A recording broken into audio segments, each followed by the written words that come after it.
পিঁয়াজ যদি 40 থেকে 50 টাকা কেজি হয়, 60 থেকে 80 টাকা কেজি হয় বা 100 টাকা কেজি খালি কোনো সমস্যা আসে না, কারণ পিঁয়াজ লাগে ওকে দুটো হবি। আমার ওই 43 কেজি নিলে পারে আমি পাবো 40 কেজির দাম কে তাছাড়া 3 কেজি করে ভাড়া নেন কি জন্য আপনাকে কি জন্য দেওয়া লাগে আমারে, আমরা এত কষ্ট করি আপনাকে দেওয়া লাগে কারণ দেখ 43 কেজি 40 কেজি দিমন না 43 কেজি দিমন, আমার এইটা হলে বাংলাদেশের মানুষের কাছে আমার আবেদন কোনটা কয় কেজি দিমন কে পিঁয়াজ জানা বাদ দিয়ে এগুলো আনিয়ে দাম কমাইতে পারে না কে পিঁয়াজ জানা লাগবে সেই পিঁয়াজ তার চেষ্টা মারতেছে।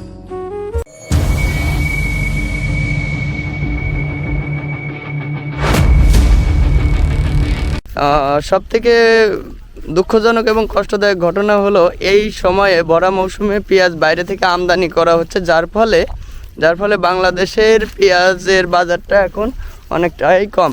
এখন পেঁয়াজ উৎপাদন খরচ আনুমানিক না হিসাব করে দেখা যায় যে 15 থেকে 1700 টাকার মতো।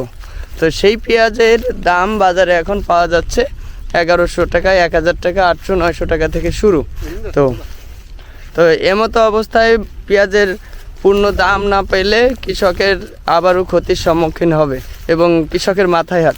বলা যেতে পারে আপনি যদি যে পেঁয়াজটা বাজার থেকে ক্রয় করে খান সেটাতে আপনি 1 কেজিতে 1 কেজিই পান, কিন্তু কৃষককে 1 মনে 43 কেজি দিতে হয় এই আপনার মজুতদারদের বা অসাধু ব্যবসায়ীদের হাত ধরে।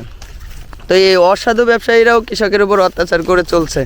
যদি এমতো অবস্থায় বাংলাদেশের উৎপাদন মৌসুমে বিদেশ থেকে পেঁয়াজ আমদানি বন্ধ করা হতো তাহলে কৃষক একটা দাম পেত মিনিমাম 50 টাকা কেজি। দ্যাটস মিন আপনি যদি 50 টাকা কেজি পেঁয়াজ কেনেন কৃষক পায় 1800 টাকা, তাহলে আপনারও ক্ষতি বা বিশেষ কোনো সমস্যা হয় না এবং আপনারাও ঠিকঠাক পান। কিন্তু কৃষকের দুইটা দিক থেকে ক্ষতিগ্রস্ত হইতে হচ্ছে। নাম্বার 1 একটা হচ্ছে পর্যাপ্ত পরিমাণ বাজার ব্যবস্থা নেই, আর এবার আবহাওয়া প্রতিকূলে হওয়াতে পেঁয়াজের উৎপাদনও কম হয়েছে।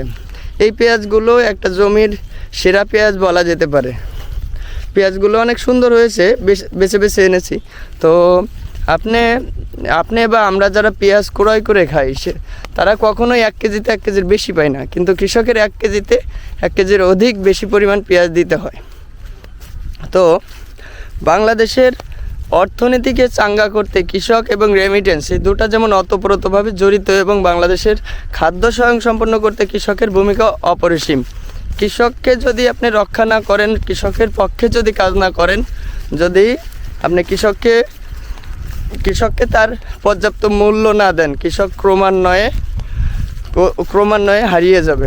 কালের বিবর্তনে দেখা গেছে যে যাদের অধিক জমি ছিল তাদেরও এখন কৃষিকাজে কখনো কোনো উন্নতি হয়নি, ডেভেলপমেন্ট কোনো প্রকার তাদের পক্ষে কাজ করেনি। সরকার কিংবা যে কোনো পরিস্থিতিতেই কৃষকের মূল্য সবসময় কম হয়। কেন? এখন ভরা মৌসুমে পেঁয়াজ আমদানি করার কি মানে আছে? কৃষককে বাস না দিলেও তো চলতো। আর বিশেষত বলা যেতে পারে এই ভরা মৌসুমে পেঁয়াজ আনা মানেই কৃষকের ক্ষতি করা। যখন পেঁয়াজের প্রয়োজন থাকে তখন আনা প্রয়োজন আছিল। এখন তো বাংলাদেশে যে পরিমাণ পেঁয়াজ উৎপাদন বা মৌসুম, এখন পেঁয়াজ আমদানি করার কোনো মানে হয় না। তো যদিও এই ধলতা দিয়ে 43 কেজি করে বিক্রি করতে হয় 1 মণ পেঁয়াজ 1100 টাকায়, ভালো মানের পেঁয়াজ, লো গ্রেড না, নাম্বার 1 গ্রেডের পেঁয়াজ 1100 টাকায় বিক্রি করা হয়, তাহলে সেই কৃষক কতটুকু লাভবান হয় সেটা আসলেই আমার বোধগম্যে আসে না। যদি একটু বিচার বিশ্লেষণ করি, 1 কেজি পেঁয়াজ তারা বিক্রি করতেছে 30 টাকা 32 টাকা কেজিতে, সেটা আপনার কাছে যে 40 টাকা পড়তেছে। যদি সে 50 টাকা না পায় তাহলে তার এই উৎপাদন খরচ ওঠে না।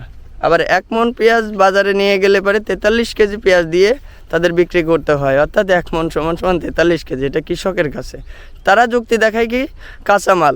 আচ্ছা, কাঁচামাল যখন বিক্রয় হয় বাজারে, সেই বাজারে কতটুকু পান? আপনি 1 কেজিতে 1 কেজিই পান, সেখানে তো বেশি পান না। তাহলে কাঁচামালে কেন এই 43 কেজি 42 কেজি 2-3 কেজি মজুতদাররা কিংবা আড়তদাররা ধলতা নেবে?